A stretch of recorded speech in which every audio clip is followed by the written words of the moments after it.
Good morning, class. Had a couple of students say they were having some trouble with one of our Unit 2 lessons. So I'm scrolling through my Algebra 1 course, and we are on Unit 2, solving variable equations.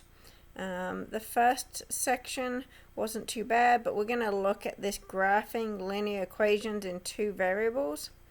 I will say that if you are struggling with these, spend a little bit more time on the tutorial. I gave you 2 days to do each of these lessons, so basically you should be spending 1 day on the tutorial. So that's about 45 minutes to 50 minutes on the tutorial. And then on your second day, the application and the mastery test. So that should be another 45 minutes to 50 minutes on the application and mastery test. So you should be spending as much time on this as we are doing in class. We spent 2 class lessons going over graphing linear equations. So some of you are not spending enough time on these Edmentum lessons. Also, I am grading the tutorial, the application, and the mastery test. So if you're skipping the tutorial and the applications, you are going to lose points. They're all worth 10 points each. So even if you score an 80 on the mastery test, you're only going to get 10 out of 30 points on this section. So make sure you're doing all 3 parts to these lessons. So we're having some trouble on graphing linear equations, so I'm going to do an example of one of the questions on here. And I'm going to skip through these first few slides and look at my first question. So my first question says, graph the linear equation, find 3 points that solve the equation, then plot on the graph. And my equation is minus x minus 2y equals 8. Okay, so to do this, we're probably going to have to get out a piece of paper and start finding these 3 points that are a solution to the equation. Now this is similar to what we did on the last lesson, which was ordered pairs as solutions to an equation. So that's what you're going to be doing, is you're going to find 3 ordered pairs that are a solution to this equation. So let me go to my paper right here. So find 3 points that solve the equation, and then once we have the point, we can plot the graph. So here is my equation, minus x minus 2y equals 8.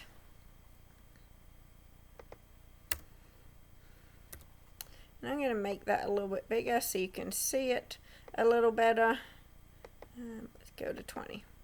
Alright, so the first thing you want to do is you're going to pick 3 values, pick any 3 values for x. Now, unlike the last section where they kind of pick the values for you, in this one you get to pick those values, and you can pick whichever you want. For this. So that takes some playing with this to see which values you want to pick. Typically, I will pick 0 first. So typically, I will pick x equals 0 as my first x value. So I'm going to let x equals 0 and plug it into my equation.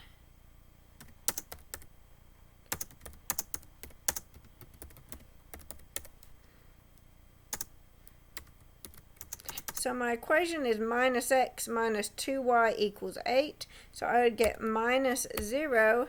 Notice your 0 goes in where your x is up here. Now let me make this a little bit bigger so you can see a little bit better. So I get minus 0 minus 2y equals 8. Now notice we are plugging it in for the x value, not the y value. I do not know the y value, but that's what I'm going to do. I'm now going to solve for y. And what's going to happen is I will get a point, and my point will have an x value of 0. And we don't know what that y value is yet. It's going to have a y value, and that's going to be one of my solutions. So I'm going to take this equation and I'm going to solve it for y. So this 0 goes away, and I end up with minus 2y equals 8. Let's make that a little bit bigger for you. Again, we're also going to change, so it's a little bit close together. There we go. And then, what would I do? I need to get rid of that negative 2, so I would divide both sides by negative 2. Divide both sides by negative 2. And you will get that y equals a negative 4. So that means my first point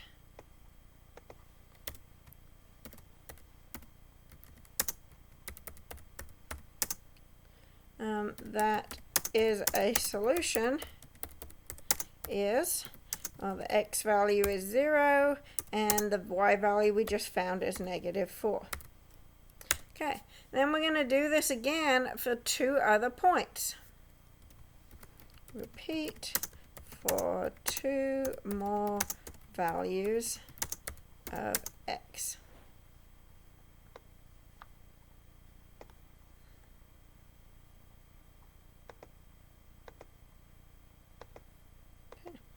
So the next one I'm going to do, I'm going to let x equals 2. And what I did, I tried x equals 1 first, but I ended up with a fraction. So you want to be kind of careful and kind of picky about what x values you use, because we don't want to have fractions if possible, because it makes it harder to plot.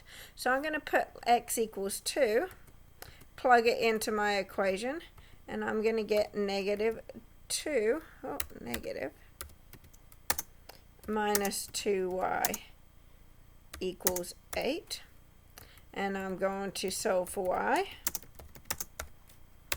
So what do I need to do? Well, I have this negative 2 out front, so I need to add 2 to both sides by adding 2 to both sides. So on this first on the left side, the 2's will go away and I get minus 2y equals, and I added 2 to the 8, so I should get 10. Then I'm going to divide by negative 2 again, and I get y equals 5. So my second point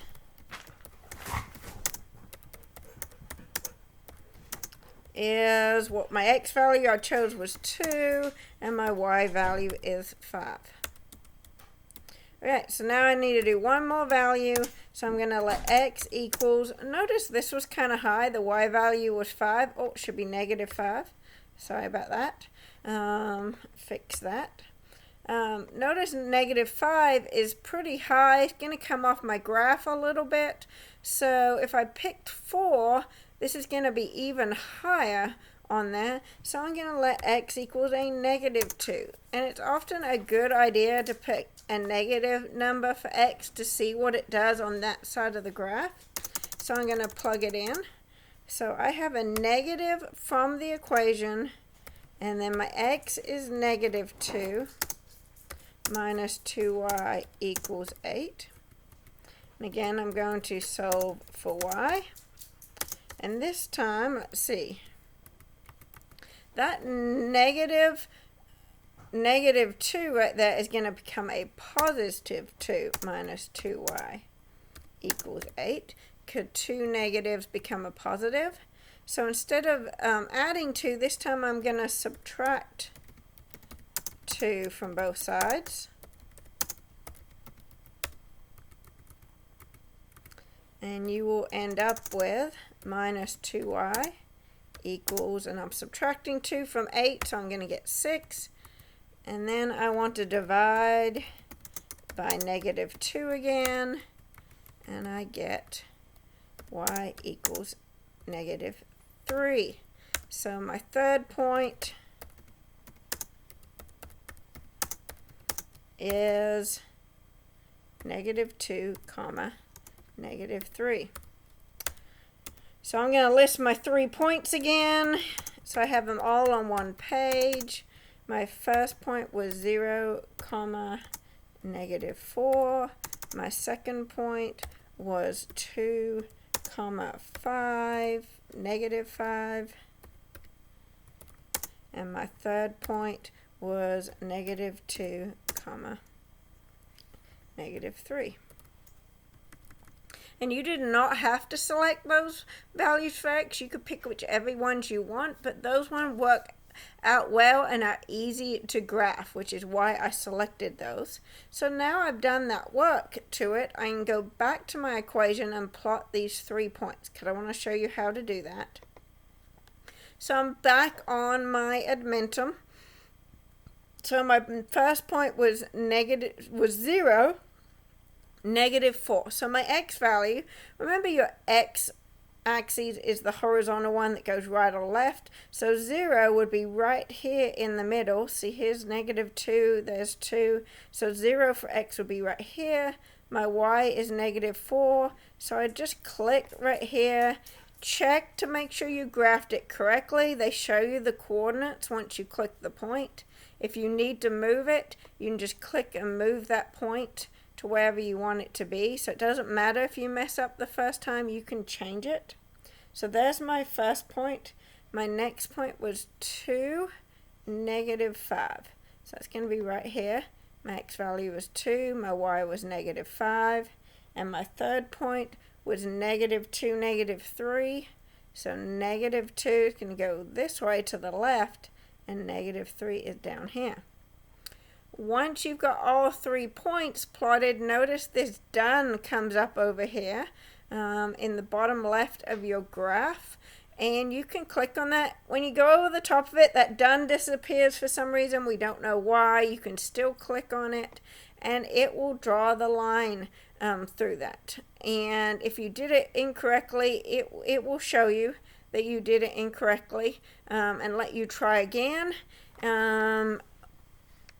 And then it will tell you the correct answer afterwards if you keep getting it wrong. Now, on all of this section, your point should always be in a straight line. So if for some reason you calculated wrong, so like the first time I calculated this point wrong, I'm not sure it's going to let me change it now. Let's see if I can edit. No, won't let me change. But if I'd plotted it as 2, +5, like I first made an error, obviously this point up here would be in the wrong spot, so I would know I did something wrong.